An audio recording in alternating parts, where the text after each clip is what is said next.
Halo Sobat Desabah, saya Amanda Kalisa Jauhara Abadi sebagai host di acara Bincang Desabah TV. Kali ini kita kedatangan tamu spesial Bapak Budi Irawan yang akan menemani kita pada siang hari ini. Selamat siang Pak. Siang. Bagaimana Bapak? Alhamdulillah, baik. Pemirsa, perlu diketahui bahwasannya asas atau asesmen semangat ini semester berfungsi untuk mengukur kemampuan Budi. Jadi itu dia tema yang akan kita bahas pada siang hari ini. Kira-kira mengapa ya asesmen penting dilakukan dalam proses pembelajaran? Ya, asesmen itu kan bagian dari proses belajar mengajar. Jadi asesmen itu sebuah akhir dari ketercapaian sebuah pembelajaran. Jadi untuk mengukur, intinya itu untuk mengukur ketercapaian pembelajaran siswa itu tercapai apa belum, itu yang utama. Jadi memang untuk memantau perkembangan dan pencapaian siswa. Betul ya. Selain itu kan ada penilaian di formatif juga. Kalau di asas ini penilaian di sumatifnya. Oh begitu Pak. Jadi kira-kira mengapa ya asas di SMKN 1 Bangil ini dibuat Ghost to School? Baik. Ghost to School ini baru di SMKN 1 Bangil. Yang sebelumnya itu kan ada pameran yang ada dilaksanakan di SMKN 1 Bangil. Memang asas di SMKN 1 Bangil ini unik daripada yang lain. Kalau di sekolah lain itu kan berupa ujian CBT. Kalau di kita yang pertama dulu itu pernah ada pameran yang dilaksanakan di sini. Terus yang kedua itu pameran yang dilakukan di sekolah lain. Jadi istilahnya itu Ghost to School. Jadi siswa-siswa di sini itu yang keluar ke sekolah. Jadi memang untuk memberikan pengalaman belajar yang baru dan membentuk karakter bagi siswa-siswi SMKN 1 Bangil. Betul. Jadi untuk mengenalkan dunia luar, khususnya untuk mengasah karakter anak-anak. Jadi soft skill dari siswa-siswa itu supaya terasah dan asas. Kira-kira sekolah mana aja dituju SMKN 1 Bangil? Kalau disebutkan satu-satu saya ada apa Mbak? Jadi di situ ada SD, terus ada SMP yang ada di sekitar Bangil. Dan ada yang dari SMP yang ada ke tutur itu. Jadi kurang lebih itu ada sampai 50 sekolahan. Jadi dibagi jumlah siswa rombel di SMK 1 Bangil nanti kelompok-kelompoknya itu disebar ke sekolah sekitar. Jadi memang banyak banget ya sekolah-sekolah yang menuju ke SMK 1 Bangil. Ya, betul. Oh ya. Jadi respon anak-anak itu sangat antusias. Jadi mereka menjadi tahu bagaimana menyampaikan hasil asas mereka itu ke luar. Pengalaman baru bagi mereka. Kira-kira bagaimana bentuk pelaksanaannya kegiatan tersebut? Pelaksanaannya itu dilakukan di pekan ujian semester. Jadi di akhir semester itu memang ada anak-anak ini melakukan ujian keluar. Tapi sebelumnya itu ada persiapannya. Jadi anak-anak itu awalnya membentuk kelompok, terus memilih proyek yang akan dipresentasikan di sekolahannya. Jadi itu rangkaiannya sangat panjang, sekitar 2 sampai 3 minggu. Jadi kalau masalahnya dan persiapannya cukup Ya, rumit ya Pak. sangat. Dan itu semua itu akomodir dan diorganisasi sama anak-anak sendiri. Jadi guru seperti kami itu sebagai pendamping aja. Manfaat asesmen bagi siswa, guru, dan sekolah kira-kira? Baik, kalau bagi siswa itu tentu melatih anak-anak untuk mengasah soft skill-nya tentang kedisiplinannya, terus kreativitasnya, terus kolaborasi antar teman itu kan kelompokan ya. Nah, jadi bisa jadi nanti anak-anak itu yang sebelumnya itu berindividu, jaga sendiri, itu nanti kolaborasi mau nggak mau kolaborasi dengan teman-temannya tadi. Jadi itu meningkatkan entrepreneur anak-anak. Jadi kolaborasi, berpikir kritis, terus menciptakan hal baru itu kan harus diasah. Terus yang manfaat bagi guru, nanti akan mengetahui sejauh mana perkembangan anak-anak itu terhadap penyampaian atau ilmu yang didapat selama ini. Jadi seberapa besar anak itu menyampaikan ilmu-ilmu. Jadi di ASES itu anak-anak itu mempresentasikan itu hasil proyek selama 1 semester. Jadi dari situ nanti pasti akan Oke Pak, maaf saya potong sebentar.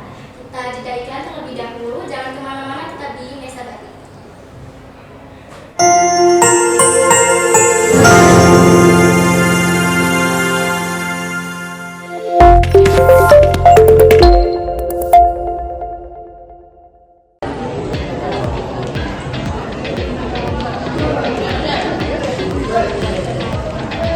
Adik-adik, kamu mau kemana? Enggak, tidak pakai ID Bang. Maaf kak, ada di kelas. Mau ke kantin kak, soalnya pengen tadi belum sarapan. Kalian udah punya koin belum? Emang harus pakai koin? Pakai dong. Iya dong, transaksi ini pakai koin. Nah ini untuk kalian, ayo kita ke kantin.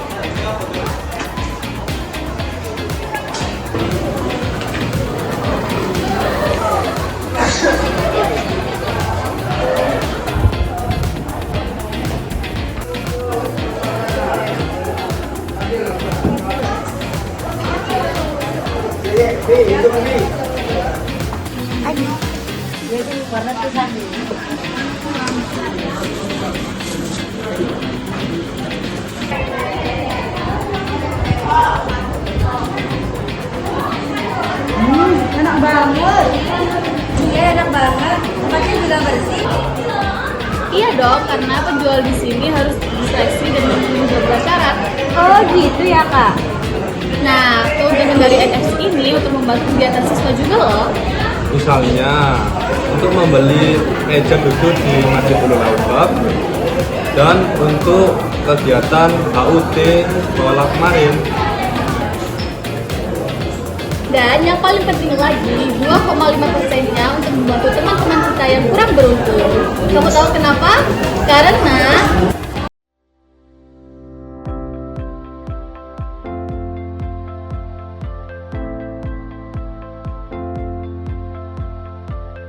Ocha, kamu tidak menulis? Tulisannya saya nggak kelihatan, Pak. Biasanya Ocha pinjam buku saya, Pak. Sudah lama deh. Sejak kelas 10, Pak. Pakai kacamata deh.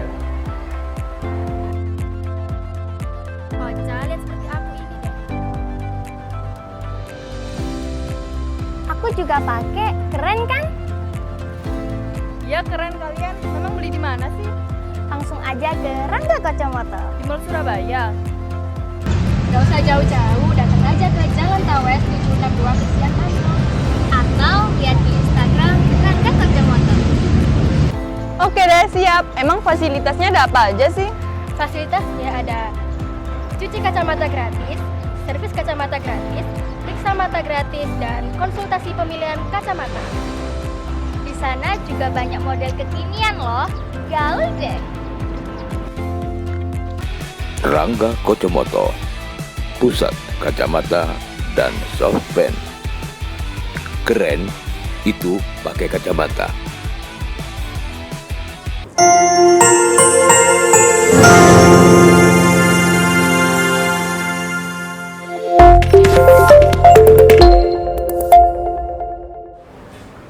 Kembali lagi bersama saya, Mona Jauhara Abadi bersama Bapak Budi Irawan.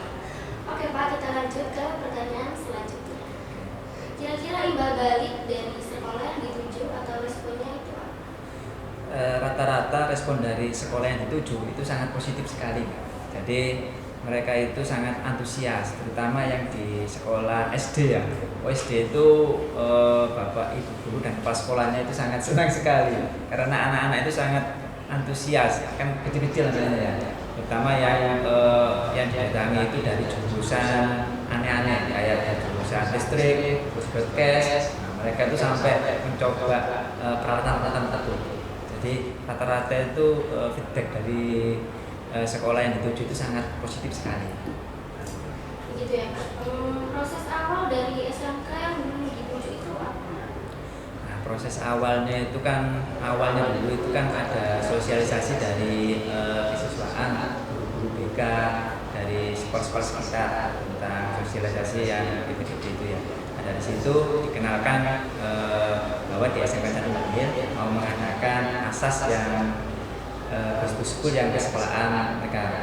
Nah, di situ awalnya mereka sangat antusias.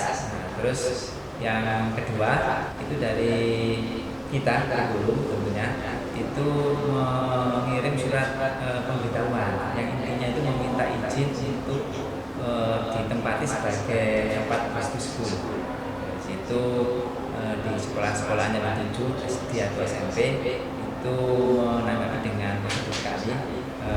Mereka rata-rata itu menerima dengan arti itu bisa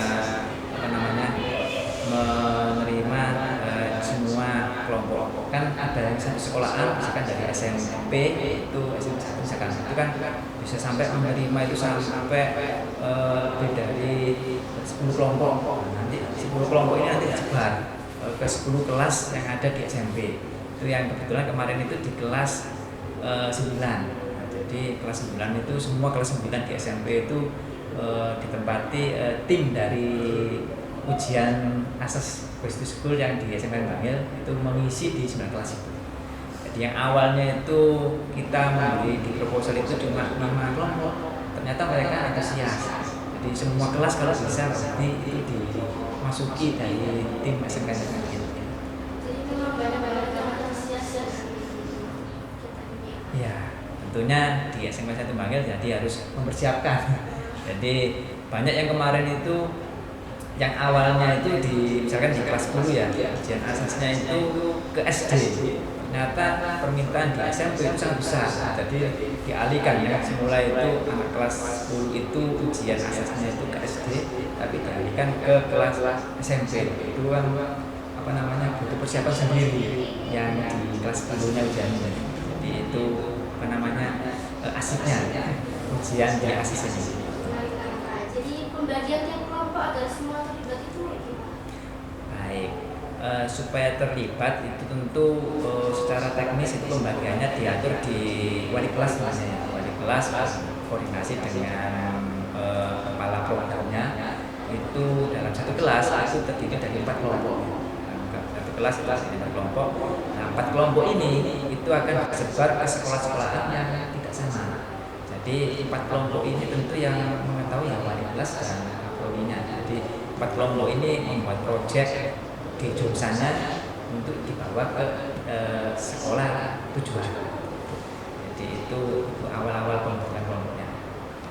Tentang proyeknya ya bebas anak-anak yang menentukan. Jadi anak-anak itu harus menemukan ide-ide proyeknya itu seperti apa, terus berkolaborasi dengan sesama tim. Jadi kekompakan itu juga penting. Ada yang tidak kompak ya di awal itu ya sering saling tidak mau, tapi di akhir itu hasilnya endingnya ya bahasa gaulnya itu ya anak-anak itu menjadi menikmati kayaknya. Jadi kerja tim itu memang penting. Kira-kira asesmen yang akan datang apakah seperti ini juga? Nah ini kalau melihat respon dari sekolah sekitar itu sangat positif ya. Terus dari anak-anak itu manfaatnya juga luar biasa. Itu kan membentuk soft skill anak-anak itu tentang kedisiplinan, terus kreatif, terus kepemimpinan itu juga sangat terbentuk di situ. Entrepreneurnya juga terbentuk. Itu kayaknya mungkin asas Back to School ini mungkin akan dilaksanakan. Nanti dilaksanakan tidak setiap semester, tapi dilaksanakan di semester genap kayaknya. Berarti di akhir tahun pelajarannya di kenaikan kelas. Terima kasih Pak. Pemirsa, tak terasa kita sudah berada di penghujung acara. Saya Amanda Marisa, Jawara Abadi pamit.